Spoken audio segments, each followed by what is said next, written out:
Hmm. Hey. Hi. Look, it's my mullet. I got this mullet. It's my favorite wig.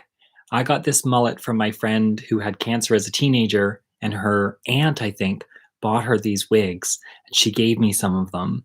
And this was one of the wigs that was like super cool when she had cancer in the 80s. And so I love wearing it out when I'm all in drag and somebody says, "Oh my God, I love your wig." And I'm like, "Thanks, it's a cancer wig." So dark, but delicious. And I love that my friend loved me enough to give it to me.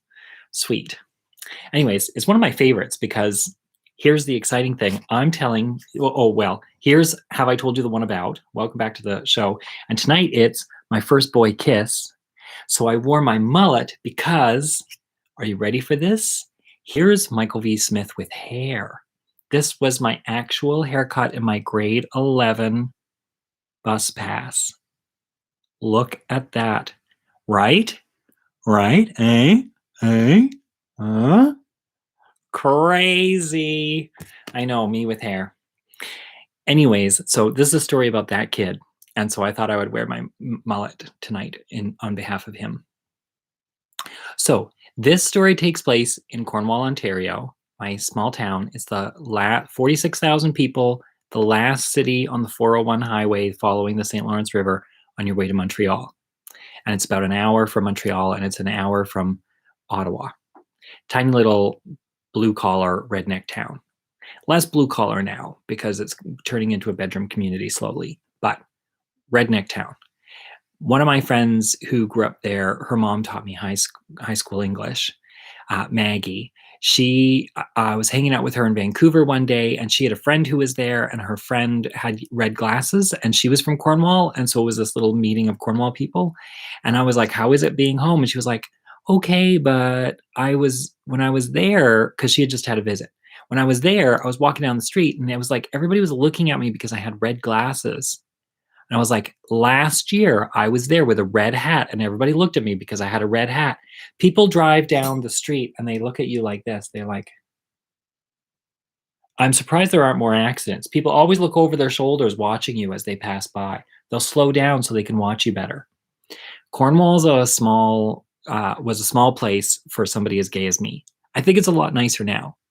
Or maybe I'm just older and I'm more confident. But for a preteen and a teenager, it was terrible. So I went to Sydney Street Public School, where pretty much all the people who went to that school, their parents were blue collar types. And if you had a really good job, you worked in the fancy mill and you lived in a newer bungalow. And if you didn't have a really good job, you lived in wartime house like we had, or like my friend Laura had. She lived in a barn that had been converted into a house and it had hoof prints on the floorboards. So that was sort of the range, like converted barn or bungalow was about the best you could get. And in grade 7, I switched and I went to Central Public. And Central Public had a whole bunch of different people who all ended up at the same school. So there were people from Sydney Street and there were people from wherever, all over. And I remember starting grade 7, I was so sick the night before I started grade 7 with anxiety. My parents were watching Porky's on the TV. It was on like late night, and I was awake because I was felt like I was going to throw up. I was nauseous all night, and I laid on the couch watching Porky's while they made jokes about blowjobs, and I didn't know what a blowjob was. And I thought it was so risque that I was watching this adult show, but I didn't get most of the jokes. I was sick to death, and I show up at school, and there are people from my elementary school there, grade 7. There were a few other people that were in years ahead that I sort of knew a little bit. And it was so exciting because suddenly I realized I had potential to have a whole bunch of new friends. I could meet all kinds of new people. So I decided that I was going to make an effort to try to just, me and my party games. I was going to try to meet new friends because I didn't feel like I was very popular at my old school. So I went wandering around, trying to find somebody to be a friend with me, literally, because I didn't trust anybody else to be nice to me from my old school. Not everybody went, right? There were just some people who went to this school and some people who went to that school. Anyways, and so I was wandering around and I see this kid who's got glasses similar to mine, like these sort of square 80s wire framed glasses. And he flipped his eyelids inside out so they looked like this and rested his glasses on them to hold them down there. And then he would scrunch his neck right back, and so his neck would practically disappear, his chin would practically disappear into his neck. And then he'd talk really funny, like, "Ah, how are you? My name is." And so I saw this kid, and he was new, and he was just starting grade 7, and he was from Gladstone Public. And that was my first boyfriend. And that's how I met him. I see him on the school ground making this face. And I remember this moment, making this face, talking to some girls. And I was like, oh, I don't know who this is, but this guy's interesting. This guy looks like he's more fun than not. And so I started talking to him. And then we just hung out a bunch and we became friends. And uh, his name, well, we're going to use a pseudonym, which is not really a pseudonym, but it's a long story and it's not part of this story. So we're calling him Dana. So there, Dana and I were these 12-year-old sissy boys hanging out in the school ground. And we hung out all through grade 7 and 8. And then in grade 9, we started with circles shift and we became better friends. And through most of high school, we just hung out all the time. So I had a little group of friends that hung out together, and Dana and I hung out all the time, all through high school. Even when we had, other things going on, we were in the drama club together, and we would, when Dana got his license, he'd pick me up because I lived out of town, and his parents had 2 cars. So there was an old station wagon. He'd pick me up when we drive around in the station wagon through the city. Anyways, uh, and I remember in grade 8, I think it was the summer between grade 8 and grade 9, I had a sleepover at my house with Dana and this other boy that he'd gone to school with from kindergarten, Matthew. Matthew turned out to be gay too. And when Dana and I came out, Matthew treated us terribly. He was our worst friend, and he was in the closet because he thought we were coming out to pressure him into coming out. I was like, no, we were just coming out to come out. It didn't have anything to do with you. Anyways, we were the last people he told when he came out. He told everybody else but us, and we were the first people he knew who came out to him. It was very odd. I couldn't figure it out. Anyways, that's what homophobia does to you. Fucks you up, keeps you away from your allies. And so Matthew, Dana, and I were all hanging out at my place, and we were in the basement. We were having sleepover on the fold-out couches.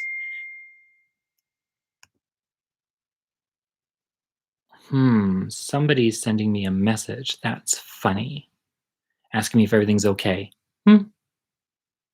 Probably. Anyways, I'm just going to record and we'll see what happens. So we have this whole thing, this whole adventure where we're hanging out in the basement and we're having this sleepover and we're having a big intimate confessional talk.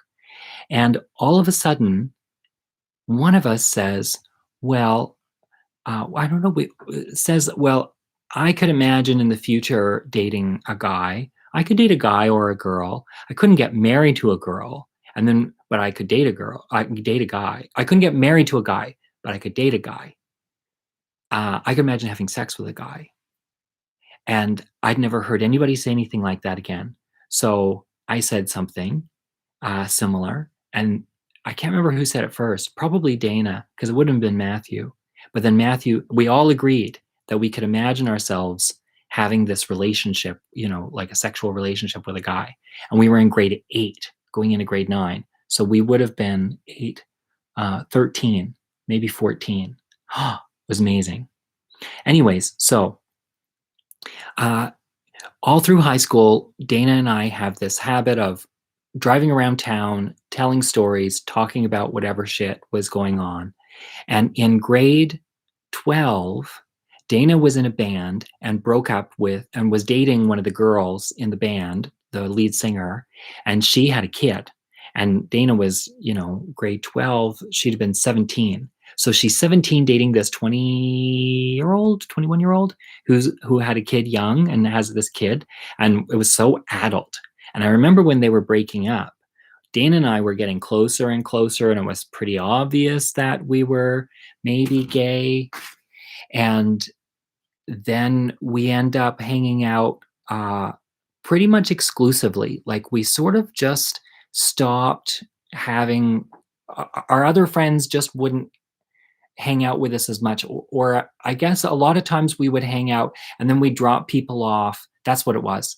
Sorry, I'm sort of it's a long time ago. I'm 49. This is 30 years, more than 30 years ago. Dana and I would drop people off and then we would drive around. He had to drive me out to back out to Glen Walter, out of town, right? So it'd be easy to drop all the other people off. And then we would just talk until like 3 in the morning, and I would sneak into the house because I had a curfew and I try to be really quiet. And it became really obvious after the breakup with Angie that something was happening between us.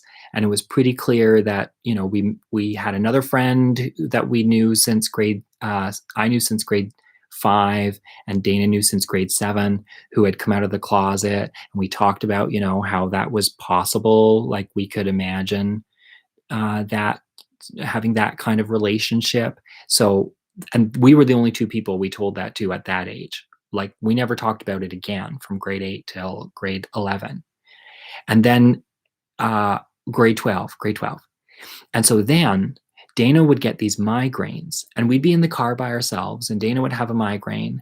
And I told her that I had this trick to make migraines go away, which was Dana would take off his glasses, and I would put my thumb and my finger just lightly between his eyes. And he'd close his eyes, and I put my fingers just lightly between there, and I would just hold them there, barely touching him, and would help him breathe and relax and calm down. And it was like this weird sort of meditation, touch therapy, laying on of hands, whatever. And I would do that. I would hold my hands there for a very long time. And I think, and it worked because Dana was probably just tense and nervous and anxious. And that was a way, you know, I was talking him into calming down. And then after we did that for I don't know how many times, I must have done that. I was very persuasive, right? I was very good at talking people into things. And we probably did that about 6 times. And then I would move a hand. I would have my fingers there and I would place a hand like gently on a shoulder and barely touch the shoulder. Just sort of grace the heat over top, between our bodies, over top of his body. I just did this whole kind of slow touch massage. And eventually, after I did that a few times, and it was all innocent, it was just on arms or the chest, and then I would move to the leg or the ankle or the knee. And each time we did this, we must have done it dozens of times. Each time we did this, I would move my hand somewhere a little more intimate, put my hand down with a little more pressure, have a little more heat. And then I would rub a little bit all the time with my hands between just touching in between the eyes. And then I would lean in really close. So Dana knew where my face was. He could feel my breath and hear my breathing, right? We're in the station wagon, parked somewhere quiet at night. It's pitch black out, and I'm touching this 17-year-old's body everywhere with my 17-year-old body. You're horny as hell. You'd stick it in a tree, for God's sake. And it was just this magical, slow seduction. And I didn't, in hindsight, I think, oh, how would that work when you're thinking about permissions? And I certainly moved so slowly. Dana was very aware of where I was going next and what I was doing. And it became obvious that Dana had an erection and I had an erection. And so then I would hover over his lips. I must have teased him with the kiss probably 3 times, 3 different occasions. I'd get so close and just be barely touching him, and then I would pull away, and I'd move on, and that would be it. And I must have done that on 3 different occasions. I wanted to make sure he wanted it, right? It was terrifying. Became pretty obvious, but until it happens, you still think that it could all, it's too good to be true. People didn't talk about queer sex. Nobody in my hometown talked much about queer sex except in the negative. It was hard to hear anything positive about it. It didn't occur to me until it started to happen that it could possibly happen to me living there. And then one day I kissed him. I just let my lips be on his lips and waited for him to kiss me, and he kissed me. And it was fireworks. It was exactly what you think first love should be. We had spent weeks cultivating this first kiss, and it was amazing. Anyways, so that's the story of my first gay kiss, but I'm going to tell you the capper because it's really fun. So finally, we do this. It becomes really obvious that we are kissing. We talk about it. We agree that, yes, we're both attracted to each other in the Darren way. Darren was our mutual gay friend. We were attracted to each other in the Darren way. We admit to that, and then we decide, okay, well, we're going to do this thing. And so my parents leave one night. Dana comes over. We have agreed that we're going to, actually have a makeout session and not just they'll have to do the whole rigmarole of the migraine massage. Maybe Dana didn't have as many migraines as I thought. And we make out, and I give Dana a blowjob, and there, I've had sex for the first time. And we didn't talk about it afterwards. It just happened, and we talked about it beforehand, but we didn't talk about it after. And then we hung out another time, and with all our friends, and Dana went out on the town with me afterwards. We dropped everybody off, and we couldn't go back to my house because my parents were there, but we wanted to fool around again. It was pretty obvious. So Dana drove out of town, and just above the hill, like the next block behind me, we had our property. My stepdad's property was 2 lots. So there was the lot in front where the house was, and there was a lot behind it was an empty lot. And right above that, on the next street, was a school ground, and it was uphill. So if you parked on the school ground, in the parking lot, you'd look straight down into the windows, the great big huge patio doors that looked into the kitchen of my house. And so Dana parks there facing the house and turns the lights off, and we make out, and it's pretty obvious we're going to fool around again. So I think I'm going to give him a blowjob. We haven't talked about the first one. And I lean over to, get closer so I could maneuver a little. And I lean on the horn, and the horn blasts. And we were like, oh my God, I froze. I got off the horn. I froze. And I was like, what do I do? Like, we're not talking about the things that are happening. We're not talking about the blowjobs.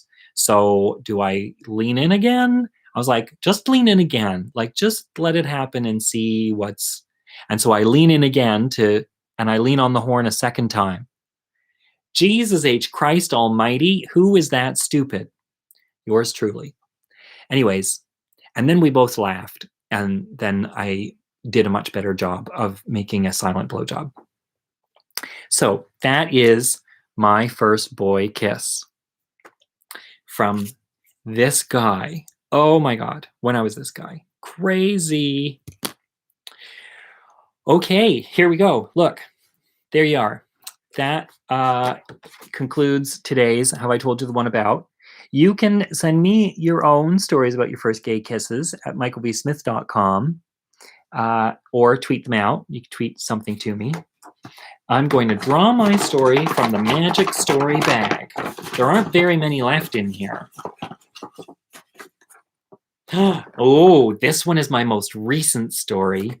It's The Robber. We got robbed in the new year. I'm going to tell you all about it. It is dynamic. And boy, did I turn out to be a putz. So this is a humiliating story for me. But the robber, we got robbed. It's terrible, but it makes for a good story. Tomorrow, I left my phone upstairs. Look at that. It's the first time I've forgotten something like this. So I can't tell you what my stories, people sent me stories. I'll have to tell them to you tomorrow. Okay, well, you can send me an email. You can send me a photo. Here's your selfie. Take a selfie and send it to me. I'll just do this, and I want to, let you just see it. Yeah, that's great. Okay, good. I'm glad you got it. You can like this video. You can share any old videos you want. You can subscribe. You can click the notification bell. Jesus, that's loud. Ow. You can do the notification bell to find out when I'm going to be live again. But you know me, I'm live every night, 8 o'clock. I'm here for you. You're here for me.